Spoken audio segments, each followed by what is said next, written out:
Now, what's positive about that? Well, the positive is that with double-digit inflation and the communist China CCP now striking deals all over communist South America to bring in their infrastructure for their One Belt, One Road to help develop and exploit the vast mineral deposits that Empire China needs as the beast that is emerging in the East. They're willing to sell off their what they've got in their country because these guys are corrupt crony politicians, which is why Lula, the guy who's the president of Brazil right now, falsely through their software. That's why Lula was in jail. He was convicted of ripping the country off to do closed deals to make money off of his own unions. Now he's back in office because the corrupt Supreme Court decided to let him out of jail to run against Bolsonaro, and then threatened with police action, fines, and penalties anyone who would make his corrupt history an argument against him, because they exonerated it in the court. So it's like false news. You can't bring it up. So the country was under the siege of the CNNs and the New York Times and the LA Times and the Daily Beast. And by the way, and a lot of American money goes into funding this because the LGBTQ and BLM is a global spirit. It's a world ruler. And it funds these frontline organizations in these countries that are fragile sheep nations. Not so in Hungary. Not so in Poland, which is why they vilify those leaders. You know why? They kicked them the heck out. They shut them down. By the way, Russia did that. It's part of the reason why we have this obsession with Putin. Putin kicked them all out because he says they're a vile corruption to the spirit, they're corrosive to Christian values. Now, whether you like this guy's a mafia kingpin or not, at least he's on the right side of assessing the virus in the West. Unlike a lot of Christians who I'm reading chat threads all day, which is like talking about court cases and school boards. It's like, a complete absence of situational awareness. What's going on in the world around you. Yeah. So, Mercedes, I'm going to capture my composure and come back and give you why it's good news that they're going to have double-digit inflation, increasing crime, while the biggest sales of guns, if you ever want to invest in an industry right now, invest in gun sales in Brazil, because the conservative, law-abiding Christians and Catholics recognize that they're now dealing with a new level of mobilized militia, which is Marxist militia, and they're going to have to arm themselves. So it's a tough day over there, but I got a good word for them and an optimistic future for them, and a word for the United States as well. Go ahead. Oh, I have a couple different thoughts. Now, is his name really Lula?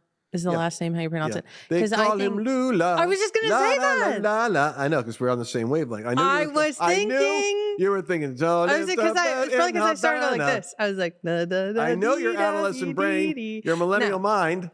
Now, see, the remarkable thing about my brain is we can go from things like that to, I really think that a more communist Brazil is only going to strengthen this BRICS alliance.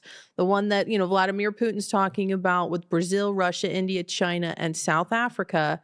And, Vladimir put forward this idea. He announced that the BRICS nations are planning to issue a new global reserve currency. All right, slow down there, young lady. The BRICS currency. Put those spurs back on, but slow the horse down. What are the BRICS nations? BRICS stands for Brazil. So Brazil, Russia, India, China, and South Africa. And they have wanted to move away from the petrodollar for quite a while. And so with Brazil now becoming more communist, I think it's only going to further those agendas and strategically weakening the American dollar. Yeah, Just and of course, Russia might as well put Venezuela and is in and Iran. You know who else was interested in joining was Saudi Arabia. They were also eyeing membership in Argentina. So very interesting. People who we would presume are, U.S. allies are also interested in joining BRICS. No, everything's getting shaken. It's all getting shaken. And so here's the hard part for the good folks in Brazil, like the hard part for the good folks in America. The winners in this situation are the bad guys. And you can try to spin it any way you want, but it's not a good day for Brazil right now.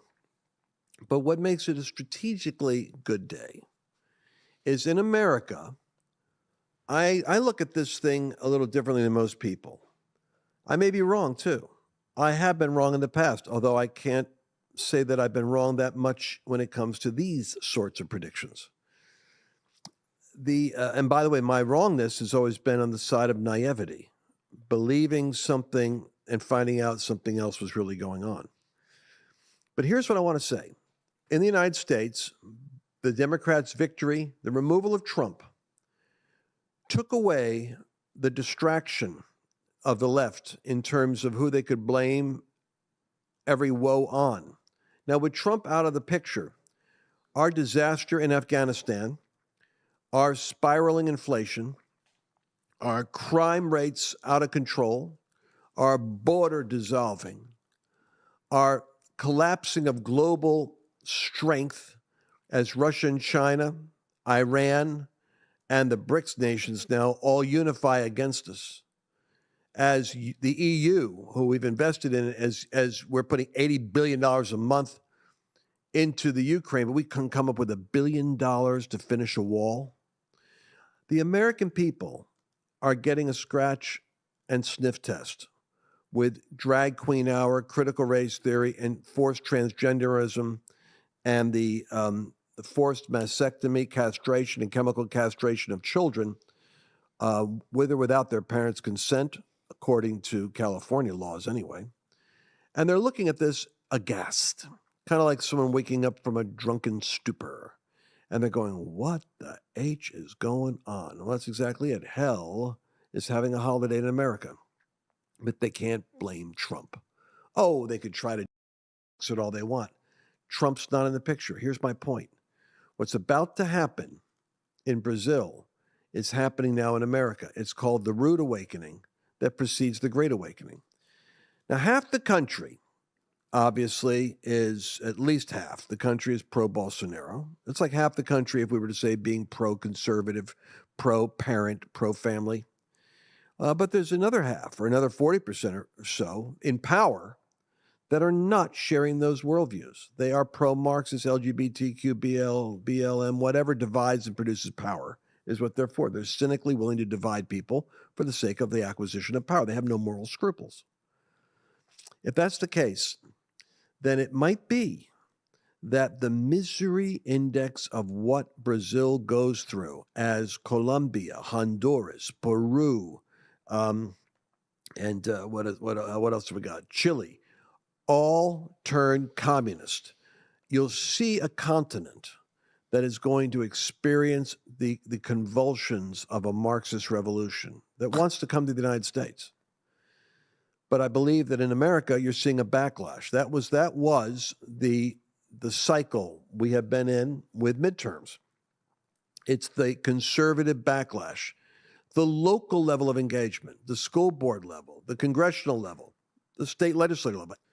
Well, here's what I believe. I believe that as it gets worse in Brazil, you're going to see their church respond more aggressively than the American church. In America, we have a kind of a nervous, hang-wringing anxiety session. It's a struggle session over Christian nationalism. Should we be? Should we not be? Give us the determinants. It's like scholars are debating it. In Brazil, it's a little bit more gritty than that. There's an attack on the survival of Christianity in Brazil because Marxism is an atheistic worldview, and they'll shut them down. Oh boy, this episode was so hot, YouTube and Facebook might not be able to handle it. So go to lancewallnau.com/podcast or Rumble to hear the whole thing.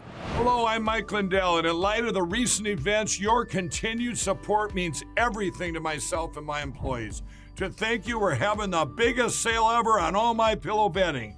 Get MyPillow bed sheets for as low as $29.98. A set of pillowcases for only $9.98. In this economy, instead of buying a new bed, rejuvenate your bed with a MyPillow mattress topper for as low as $99.99. We also have blankets in a variety of sizes, colors, and styles, like plush, waffle, or gossamer, for as low as $29.98. We even have pet blankets from small size to the ones for your car. Get huge discounts on duvets, quilts, down comforters, and so much more. So go to mypillow.com or call that number on your screen. Use your promo code and you'll get huge discounts on all MyPillow bedding, including MyPillow bed sheets for as low as $29.98. Get all your shopping in while quantities